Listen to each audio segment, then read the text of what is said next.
Today is Sunday, Easter, for the Christian communities and that.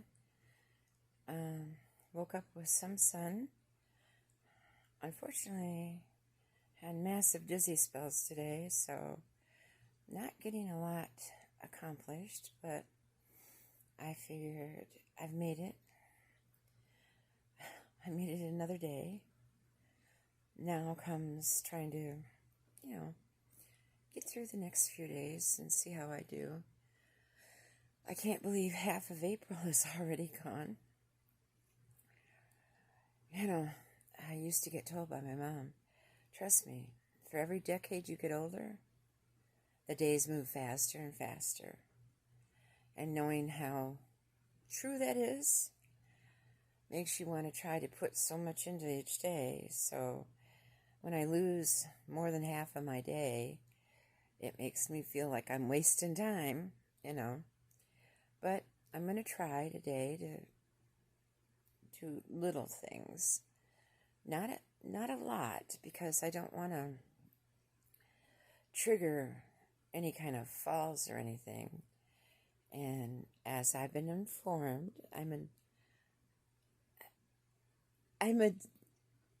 I can't even say that. I'm older. How's that? I just don't feel like I'm a geriatric. I know. It's just another one of those terms. And, labels are a pain in the butt. They really are. And if you believe the labels, they really can kind of control you.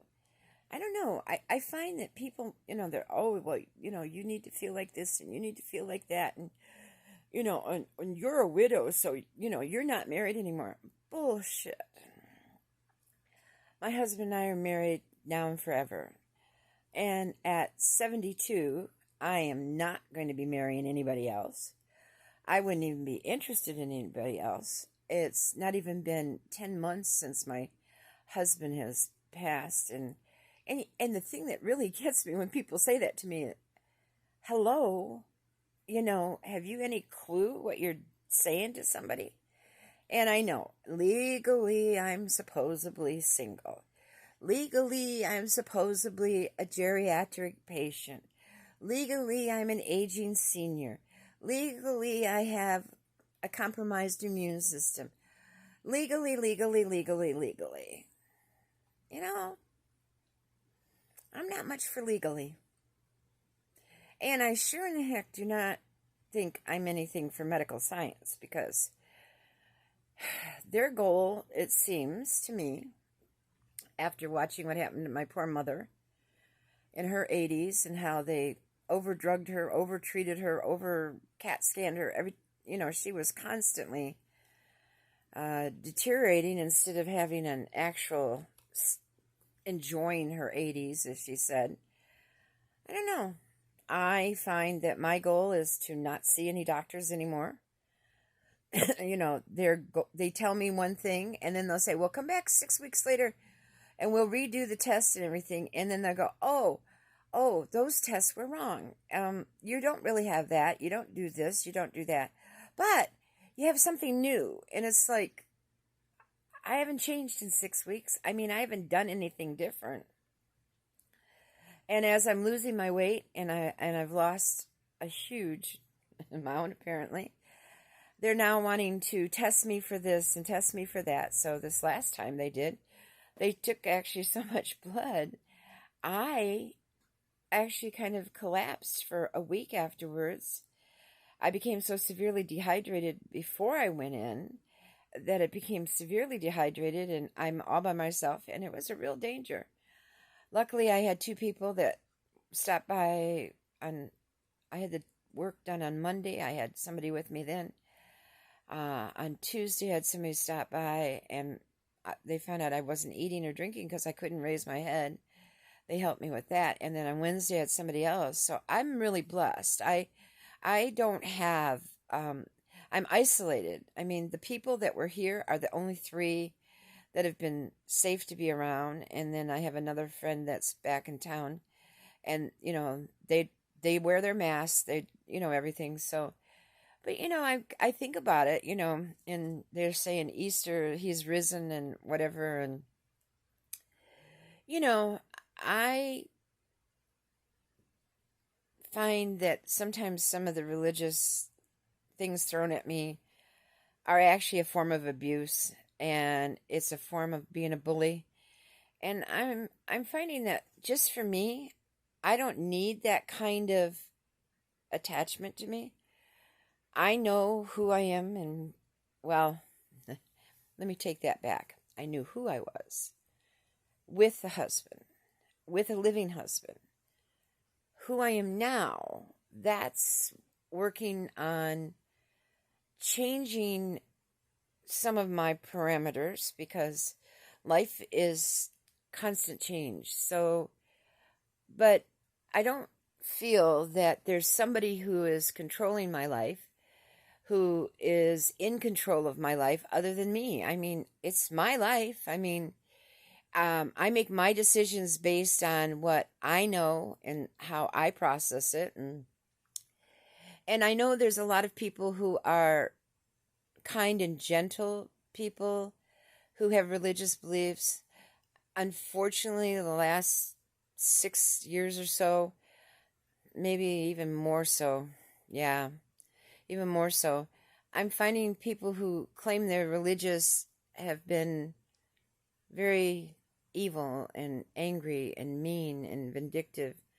So I don't need to be told that, oh, this is so and so's will and all this and that.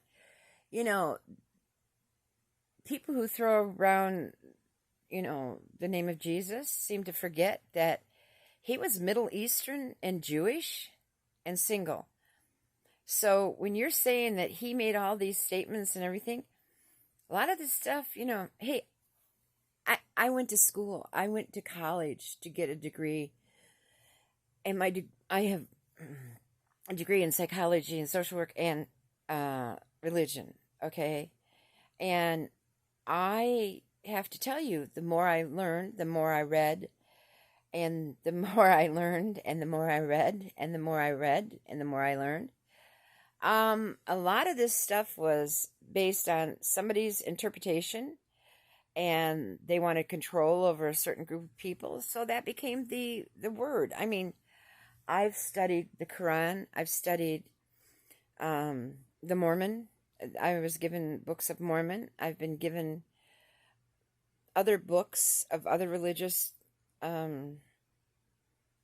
It's been interesting to read and view what other religions believe and how they interpret their religious leaders and everything. So I kind of feel I don't need somebody to tell me that I need this or that because, their religious leader says you have to do this or that. I don't need a religious leader. I believe in the universe. I believe in kindness and peace. And those are I just kind of have always been that way.